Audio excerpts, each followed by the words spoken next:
السلام علیکم ورحمۃ اللہ وبرکاتہ۔ میرا نام فہمین بنت نور محمد ہے اور میں جامعۃ النساء السلفیہ میں تعلیم حاصل کرتی ہوں اور میں جماعت خامس کی طالبہ ہوں۔ نحمدہ ونصلی علی رسولہ الکریم، اما بعد، فاعوذ باللہ من الشیطان الرجیم، بسم اللہ الرحمن الرحیم۔ انا نحن نزلنا الذکر وانا لہ لحافظون، سورہ حجر آیت نمبر 9۔ قرآن کریم کلام ربانی ہے جس کے خصائص بے شمار اور ثمرات و اثرات لامحدود ہیں۔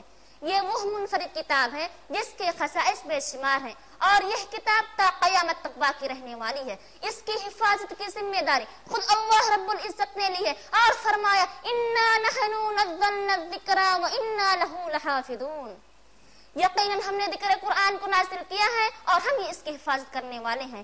یہ کتاب ساری دنیا انسانیت کے لیے سرچشمہ ہدایت ہے، فرمان الہی ہے۔ کتاب انزل اللہ الیک مبارک لیدبروا آیاتہ ولیتذکر اولو الالباب، سورہ صاد آیت نمبر 29۔ یہ وہ بابرکت کتاب ہے جسے ہم نے آپ کی طرف اس لیے نازل کیا ہے کہ لوگ ان کی آیتوں پر غور و فکر کریں اور عقل مند اس سے نصیحت حاصل کریں۔ معزز سامعات، تو میں آپ سے ایک سوال کرتی ہوں کہ اللہ رب العزت نے قرآن کو کس لیے نازل کیا ہے؟ کیا اس لیے نازل کیا ہے کہ اس کی تعویذ بنا کر بچوں اور مریضوں کے گلوں میں پہنایا جائے، یا اس لیے نازل کیا ہے کہ کسی غلاف کے اندر رکھ دیا جائے، یا اس لیے نازل کیا ہے کہ دھو دھو کر مریضوں کو پلایا جائے، یا اس لیے نازل کیا ہے کہ مسجد کے دروازے پر گلا پھاڑ پھاڑ کر فروخت کیا جائے؟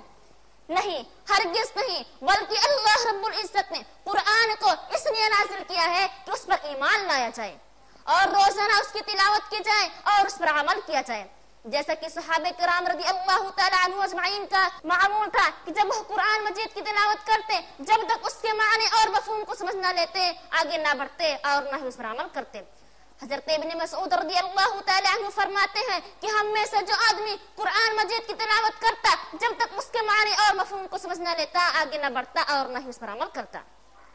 معزز سامعات، لیکن بڑے افسوس کی بات ہے آج کے مسلمانوں نے اسے بہت مشکل سمجھ لیا ہے اور وہ کہتے ہیں کہ اسے صرف اہل علم ہی پڑھ سکتے، بلا اوقات اسے کہاں پڑھ سکتے ہیں، جبکہ اللہ رب العزت سورہ قمر آیت نمبر 17 میں فرماتا ہے وَلَقَدْ يَسَّرْنَا الْقُرْآنَ لِلذِّكْرِ فَهَلْ مِن مُدَّكِرٍ، یقیناً ہم نے ذکر قرآن کو سمجھنے والوں کے لیے آسان کر دیا ہے کوئی نصیحت حاصل کرنے والا؟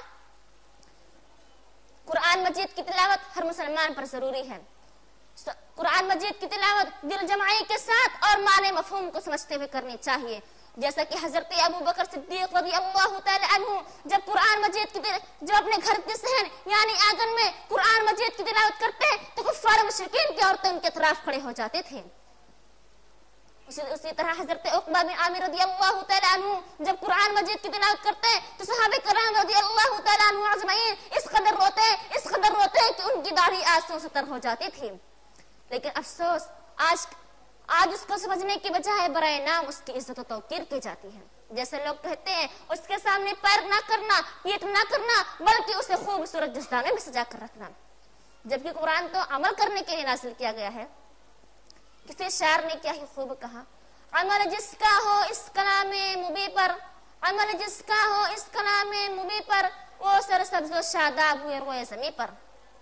معزز سامعات، قرآن مجید میں غور و تدبر کا مقام اور اہمیت کا اندازہ رسول اللہ صلی اللہ علیہ وسلم کے نزدیک کس قدر تھی کہ آپ صلی اللہ علیہ وسلم کفار مکہ کی گمراہی کے سبب ان کے ترک قرآن کے رویے کو قرار دیتے ہیں اور فرماتے ہیں اے میرے رب، میں بے بس ہوں، مجبور ہوں، کچھ بھی نہیں سمجھ میں آ رہا ہے، میں کیا کروں، میں اپنے قوم کو کس طرح سمجھاؤں، جبکہ میرے قوم نے نہ تو توجہ سے قرآن کو سنتی ہے اور نہ ہی اس پر عمل کے لیے آمادہ ہوتی ہے۔ اسی طرح اللہ رب العزت دوسرے مقام یعنی سورہ فرقان آیت نمبر 30 میں فرماتا ہے وَقَالَ الرَّسُولُ يَا رَبِّ إِنِّي قَوْمِ اتَّخَذُوا هَذَا الْقُرْآنَ مَهْجُورًا، آپ صلی اللہ علیہ وسلم نے فرمایا اے میرے رب کائنات، میرے قوم نے اس قرآن کو ہنسی مذاق بنا لیا ہے۔ لیکن افسوس دا افسوس آج کے مسلمانوں نے اسے ترک کر دیا اور اس پر غور و تدبر کرنے سے انکار کر دیا، جس کا نتیجہ یہ ہوا کہ جو امت کل تک بلندی کے مقام پر فائز تھے آج وہ امت پستیوں کا شکار ہو گئی۔ مجھے بالکل صاف ہوئی کہ ہم تاریخ قرآن ہو گئے۔